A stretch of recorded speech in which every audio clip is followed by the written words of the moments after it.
Hi, all. This is Dr. J at 11. I think I got to lose that at 11 because I haven't come to you at 11 in a while. Coming to you more like 5 p.m. with today's market close, featuring Geron and only Geron. I might add that it's been a warm and sultry day in eastern Long Island, New York, from which we broadcast. But the air conditioning kept me nice and cool. And on the other hand, watching the price of Geron soar got me hot again. So I've been alternatingly cold from the air conditioning and hot from watching Geron go up, up, up like the mercury. Where will it stop? Nobody knows. And believe me, I don't want it to stop. I just added some more Geron in the 470 something. And I called that a dip because it had been 518, I think, the day before. Well, today it closed at 552, a nice number as far as I'm concerned. What's the reason behind all of this? Well, Out of Ignorance summarized it very well in the Seeking Alpha article that he wrote. The reasons are the continuation decision, which is expected no later than the end of September, the J&J announcement of a conference, investors conference on September the 13th, and most recently, Janssen ad for a pricing specialist for imetelstat, the drug that is being in trials, the Geron drug that is in trials, that acts as a telomerase inhibitor, which also inhibits the growth of the tail or the telomere of the cell, thereby killing cancerous cells. That's the idea behind Geron's drug, imetelstat. And it is being thoroughly tested by Janssen.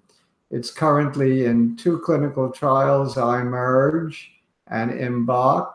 One is for MDS, the other is for MF.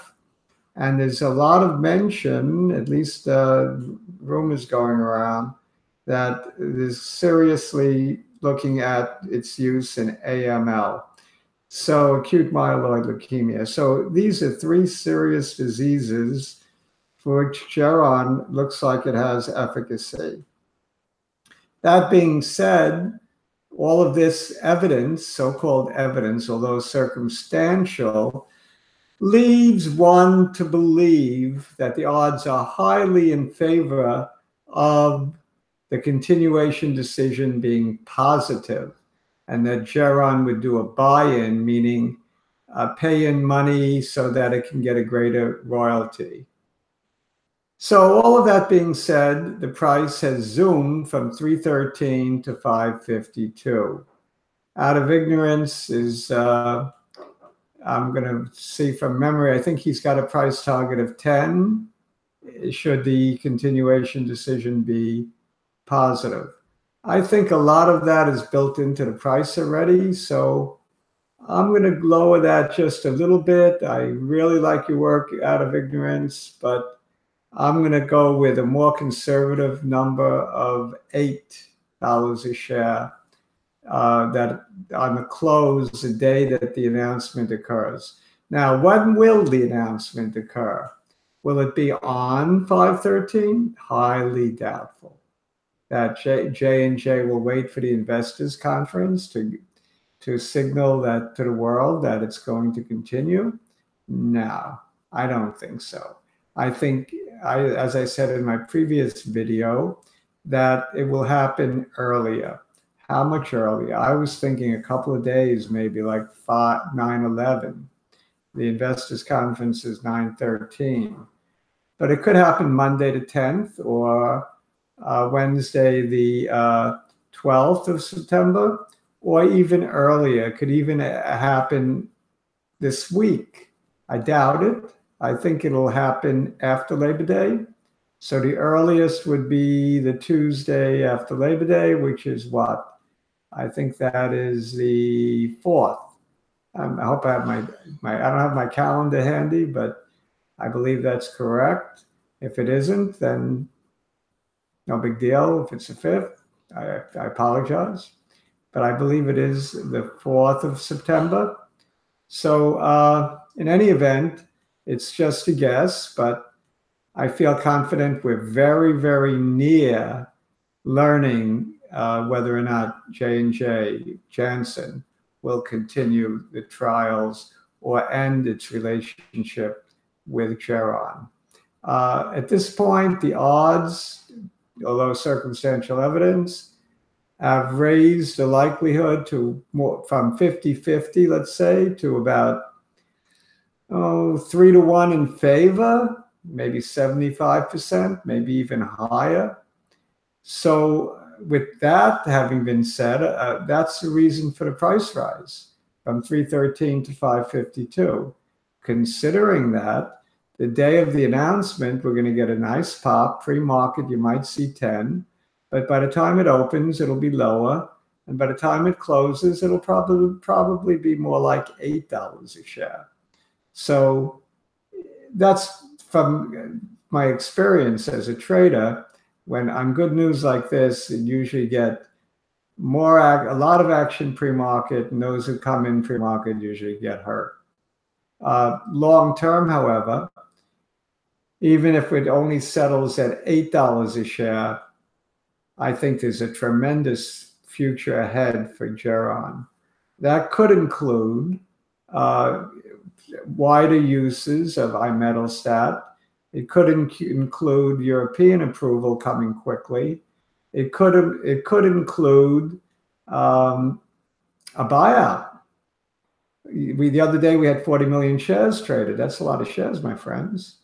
Today there are only 14 million. I say only, but that's more than 3 times the average volume of Geron. So considering all of this, Geron is in play. It's in play by the big boys. There is still a large short contingent, which could be contributing to the price movement. So as shorts clamor to get out because the odds favor a positive continuation decision, the stock price hovers near its high of the year. Let's take a look at the chart, and then we'll call it a day, a night, or an afternoon, whatever you want to call it. By the way, my compliments to Out of Ignorance. Very nice essay article. I appreciate it. Keep it coming, my friend. Maybe you'd like to join me one day, and so we can see who you are. Okay, if you would like to join me, give me a line. We'll talk shop. All right, so I'm sharing my screen so that I can share my chart. Let's take a look at the chart of Geron. I like drawing lines, so I drew a few parallel lines. I drew a few horizontal vertical lines. A horizontal vertical line is the yearly high at, let's see, what was it? It was back in March 22nd, 668. The more recent high 2 days ago was 581. Where is Geron headed before the continuation decision? It's a tough call, but I think the way it's going, we might see a break of this line, and it might even challenge or come close to the high of the year, taking out the high of the year.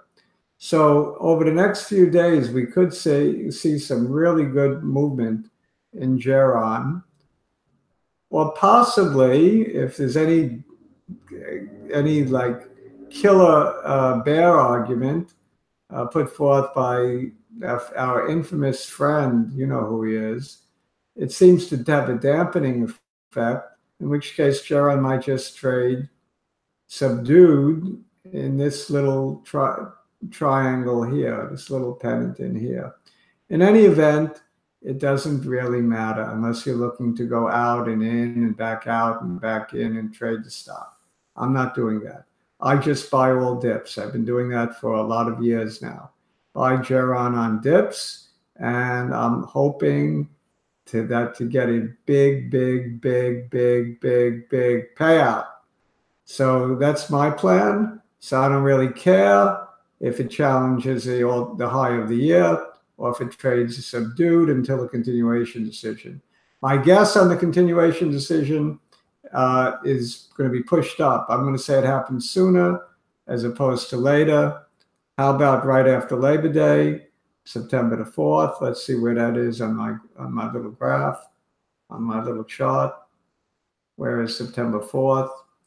Right here. So if it trades on the trend line, we'd be looking at about 555, just about where we closed today.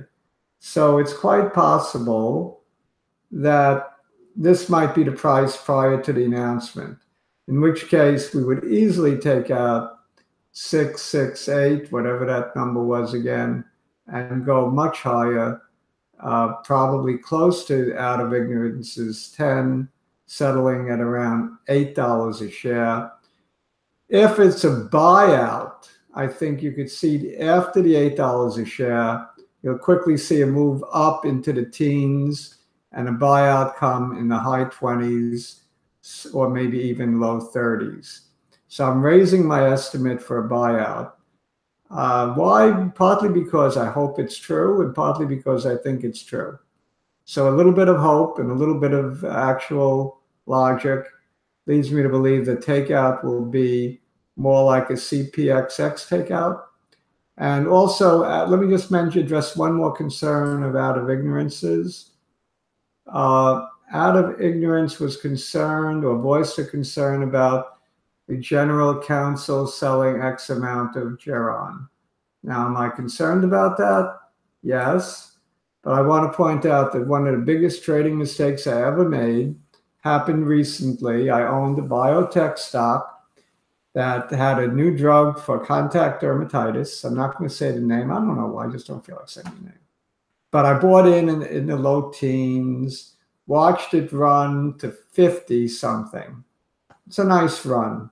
And then it pulled back to 35. And when it pulled back to 35, 38, something like that, one of the huge shareholders, the CSO, Chief Science Officer of the company, sold every single last share that the CSO held. It was millions of dollars, and it spooked me. I got out along with the CSO, only to watch that stock go up to $200 a share. It did come back down to the 80s, eventually got taken out for $100 a share. So I am not going to make that mistake again. I basically, unless it's massive insider selling by more than one person, I ignore insider selling. Personally, I have my reasons. I told you what they are. I've been stung before. Fool me once. Yeah, but you can't fool me the second time. I don't remember how the expression goes. In any event, good luck, good trading. Let's keep our fingers crossed. I think we have a good chance of having a very nice little pop on Geron, over a sustained pop over the next few months, maybe even the next few years if it doesn't get taken out. So the other day I said, don't be upset if it gets taken out at 20. You know something? I want more. I'm a greedy old man. Adios, amigos. Good seeing you. I'm in a much better state of mind than the subdued Dr. J from yesterday. Adios, sayonara, shalom, au revoir, tout à l'heure, ciao. Oh, one more thing. I always forget. Please subscribe to my channel. Bye-bye.